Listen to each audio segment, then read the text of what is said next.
ছোট টিপ, বড় সুবিধা। ছোলার ডালে জল দিয়ে ভালো করে মুখ ধুলে শ্যামলা ত্বক পরিষ্কার হয়।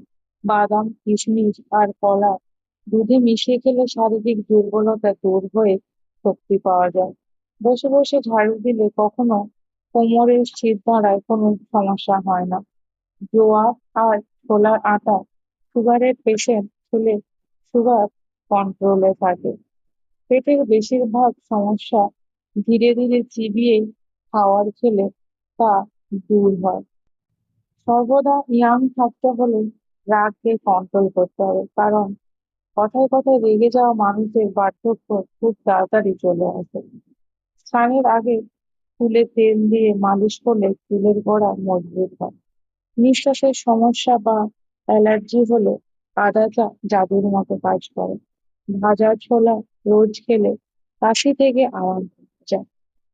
শারীরিক সুন্দরতা বজায় রাখতে হলে রোজ খোলা হাওয়াতে কিছুক্ষণ জোরে জোরে নিঃশ্বাস নিতে হয় আর খালি পেয়ে হাঁটা চলা অভ্যাস করুন।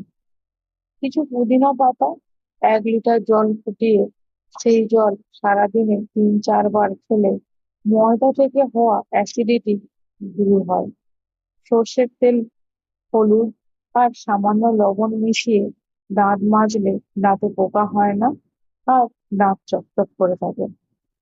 দাঁতে যদি পোকা লেগে থাকে বা দাঁতের ব্যথা হয়, দাঁত দিয়ে রক্ত পড়ে, তাহলে 1 টুকরো ফিটকিরি জলে মিশিয়ে সেই জল দাঁতের গোড়ায় লাগালে ব্যথা কমে যায়। সকালের নাস্তায় গমের ডালিয়া খেলে সুগার নিয়ন্ত্রণে থাকে। কানে যদি কোনো পোকামাকড় চলে যায়, সর্ষের তেল কানে ভরে দিলে কিছু সময়ের মধ্যে পোকা বেরিয়ে আসে। মূলো পাতা চিবোলে পেটে কৃমি নাশ হয়। খাবার খাওয়ার সঙ্গে সঙ্গে চা বা কফি পান করবেন না, 1 ঘন্টা পরে পান করুন। অ্যাসিডিটির সমস্যা বা বারবার টক ঢেকুর এলে এই অবস্থায় তরমুজ খেলে আরাম পাওয়া যায়। প্রস্রাবে ইনফেকশন বা জ্বলন হলে ফলসার জুস খেলে ঠিক হয়ে যায়।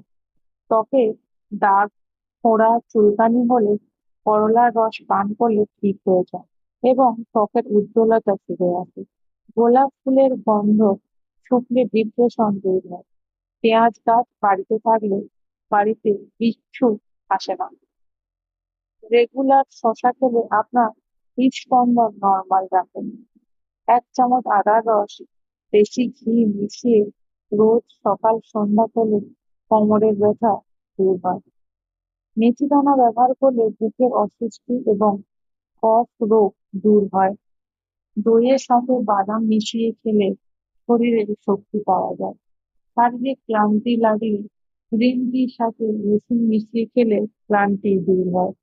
সেদ্ধ আলুর জল মাথায় চুলে লাগান, তাহলে আপনার মাথার চুল সাদা হওয়া থেকে অবশ্যই আপনি রক্ষা পাবেন। নমস্কার বন্ধুরা, আমার এই ভিডিওটি যদি আপনাদের ভালো লেগে থাকে অবশ্যই একটি লাইক, কমেন্ট, শেয়ার করতে ভুলবেন না।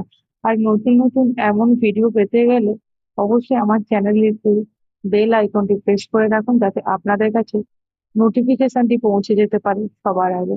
ভালো থাকবেন, সবাইকে ভালো থাকবেন, সুস্থ থাকবেন।